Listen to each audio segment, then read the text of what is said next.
Joshua. How are you doing? I'm alright, thank you. Good evening. Can you introduce yourself? My name is Joshua Kayode, and by way of introduction, I am the president of Rompton Students Union, and I just recently started my role last month. So I'm just about a month and some weeks into the role. How does it feel to be a president? To be honest, to be a president doesn't feel any different from holding any other positions I've held, championing students' courses prior to this moment. It's just an avenue to do it on a much larger scale than I've always done before now. Are you happy or not? That's kind of subjective.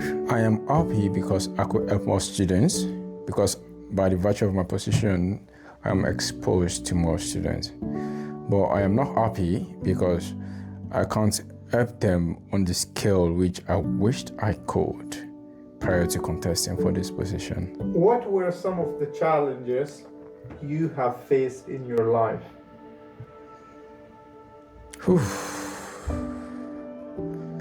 That's well,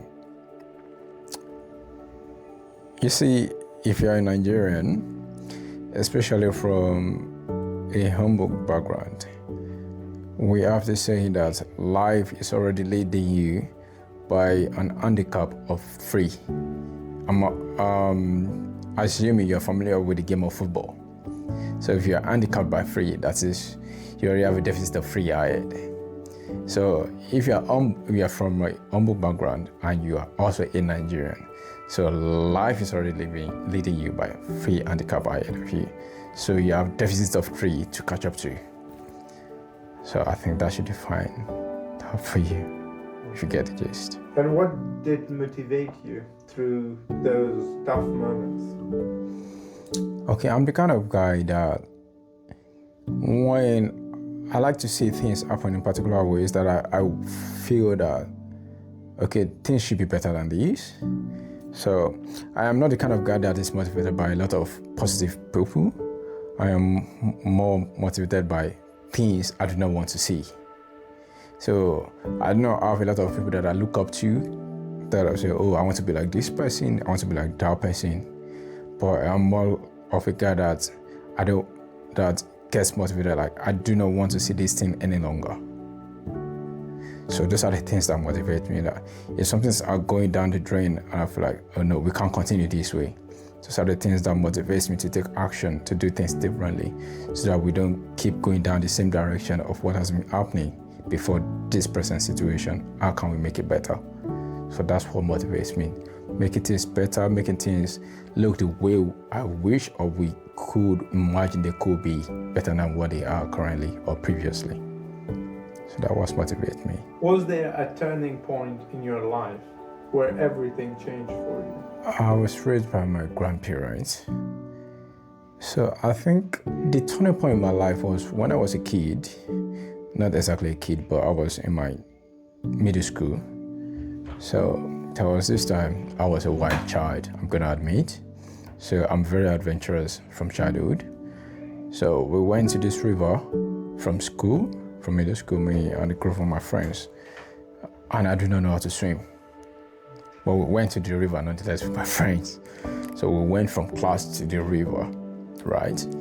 Without the knowledge of the teachers or anybody or any guardian or whatsoever. It's just myself and a group of my friends went to the river. And some of my friends that could swim, they were going to the deeper side of the river. We normally call this river Odotin from my village back in the days. And it has some sort of stages that even if you can't swim, you could get to those stages, right? But then to proceed to further stages, you should know how to swim. So we finished. It's the way we catch these stages are like there were some rocks there that determines the depth. So that's what we used to catch these stages. So after the first rock, you step forward, you step further down. That means you've gone beyond the first stage. But like, oh, you finished the dam 1. So we call it dam, right? So when you step forward from dam 1, you keep going. It's like a playing ground in the water, and keep going. Then you hit the end of that rock, you step further down to the next rock, deeper into the water. That's the end of dam 2. You're now going to dam 3. Then I stepped into the dam 3. Going up like, oh, so it's not that deep anyways. Look at that. I could do this. Mind you, I could never swim. I was in my second year of middle school. Then I kept going forward. I was like, oh, the end of dam 2. Let me go into dam 3. That is the step 3. Then I dipped my right leg. Dipping my second leg, bro, I could not feel my head. My head was straight out under the water. And I was, whoa. Thank goodness there was a friend of mine, one of my classmates at the time. His name is Nuruddin. May God bless him wherever he is. He was my savior and was my guardian angel.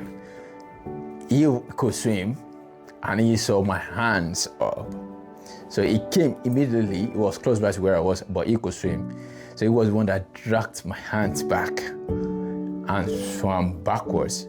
I almost drowned him. You know, I couldn't swim. So I almost dragged him back into the water himself. But because he could swim perfectly well, so he was able to swim back and bring myself and himself out of that place, the deeper water, to the more level ground. And that taught me a valuable lesson. Never go into areas you have no knowledge about. So it was a moment I will ever remember for the rest of my life. If you could give advice to your younger self, what would that be? You see, I believe in doing. You understand? So I don't believe in playing things safe. So I don't think I would do anything differently from what I've done so far. Because if you can't make mistakes, you can't make progress. That's what I believe. If you're afraid of making mistakes, you can't make progress. So I am not afraid of making mistakes because I believe nothing is perfect in this life. You understand? So if I'm going to advise my younger self, it's just to be myself the way I've always been. Take the risks, make mistakes, learn in the process. What about Bitcoins? You're not going to tell your younger self about Bitcoin. Okay, I'm going to tell my younger self not to bet. Not on Bitcoins, but on any kind of gambling. Because I'm going to tell you one crazy story. When I was to resume my first year of undergraduate year, I was given my school fee. And before I even resumed school at all, I've bet my school fee on football games. And I lost them all. It was so devastating that I struggled for the next 2 years up to my 300 level in my undergraduate years. In my country, we spent 4 years as an undergraduate year. So first year, second year, third year, I struggled because of that. Because I had to do extra jobs, I had to do extra activities to be able to raise funds, to be able to balance up the deficits which I was incurring prior because of my foolishness. So it was in my third year. Mind you, while I was still trying to do extra things to be able to make up for my mistake, I didn't stop betting. I was still betting, hoping that one day, like every gambler, oh, you're gonna eat it. Guess who didn't eat it? That was me. I didn't. There was this day I was sent a particular amount from home. It was 10,000 naira at the time. Then I just took all this money and dropped it in my betting account. So I went to this betting shop with my friend at the time and dropped this money. Immediately I dropped the money, I realized I was going to lose it all. I mean, something just told me at the time I was going to lose all that money. I was like, oh, I've just messed up. Then I went back to the shop, can I withdraw my money? They were like, no, you have to bet with it and win something before you be able to withdraw.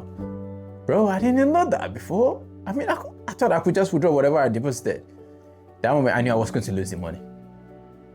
So I was just betting out of anger and eventually lost all that money. And no preacher, no prophet came to me to preach to me. That was my turning point from betting. I sat myself down.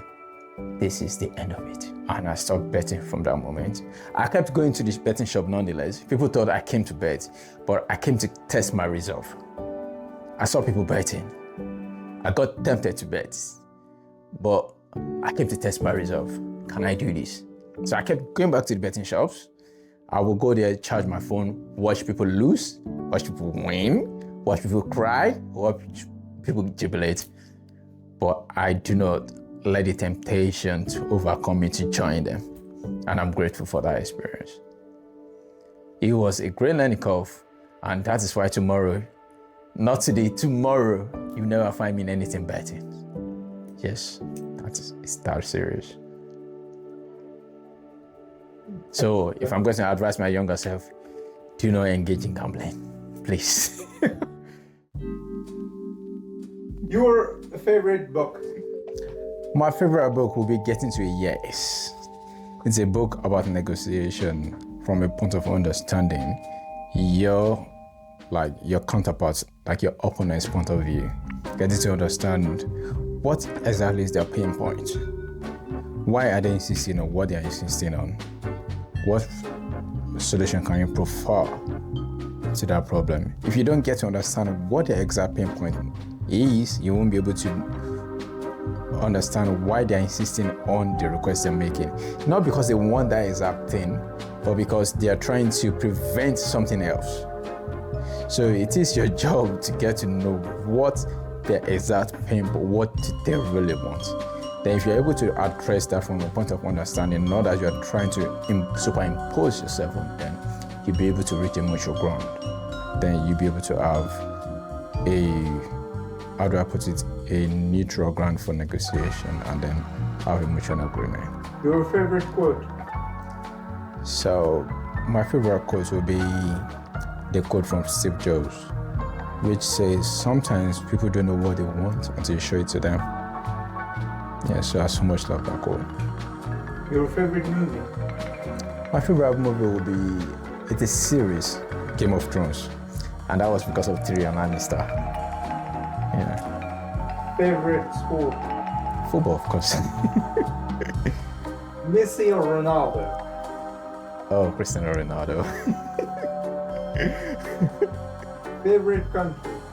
Oh, my dear loving Nigeria. I mean, you can't miss the jollof rice for it. Favorite song? Favorite song? That would be James Carr, Dark End of the Street. Your favorite dish? My favorite dish, that's amala and abula.